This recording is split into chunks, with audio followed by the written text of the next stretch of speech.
జై శ్రీమాత్రే నమః. జై శ్రీమాత.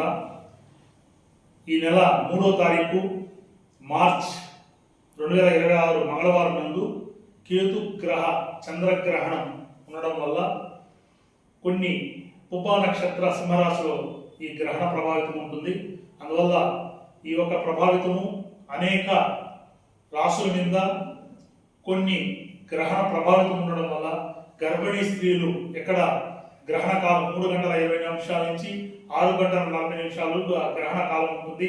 ఆ గ్రహణ కాలాల్లో గర్భవతులు ఎక్కడ బయట రావద్దండి. అదేవిధంగా చిన్నపిల్లలు, పెద్దలు, వృద్ధాప్యంలో ఉండేవాళ్ళు ఆ సమయంలో ముందుగా జ్యూస్ కానీ ఫలహారాలు తీసుకోండి, ఆహారాలు తీసుకోవద్దండి.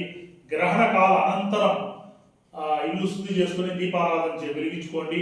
అదేవిధంగా ఈ యొక్క గ్రహణ ప్రభావం సింహరాశి ఉప నక్షత్రం వారికి, కర్కాటక రాశి, కన్య, వృశ్చిక రాశి వాళ్ళకి ప్రభావితం ఉంటుంది అని అనేక ఈ యూట్యూబ్లో ఈ మాధ్యమంలో చాలా మంది ఈ భయభ్రాంతులు చేస్తున్నారు. గ్రహణం చాలా తీవ్రంగా ఉంటుంది, ప్రమాదాలు అవి అని. ఎవరు భయపడద్దండి. భగవంత్ నామస్మరణ చేసే వాళ్ళకి, భగవంతుడు నమ్ముకునే వాళ్ళకి ఆ భగవంతుడు, ఆ జగజ్జని రాజరాజేశ్వరి అమ్మవారే కాపాడుతుంది. అందువల్ల ఈ గ్రహణం ఏదో చేస్తున్న భయభ్రాంతులు మాత్రం మానేసుకోండి. గ్రహణం వల్ల మీకు ఏ ప్రమాదాలు, ఎటువంటి అపాయాలు అయితే ఉండవు, కానీ జాగ్రత్త వహించాలి. ఈ యొక్క గ్రహణ కాలాన్ని పాటిస్తూ గ్రహణ అనంతరం 6 గంటల 20 నిమిషాలకి గ్రహణ కాలం ముగింపు సమయంలో శుద్ధి స్నానం ఆచరించి దీపారాధన చేసుకొని దైవ నామస్మరణ ఉండండి.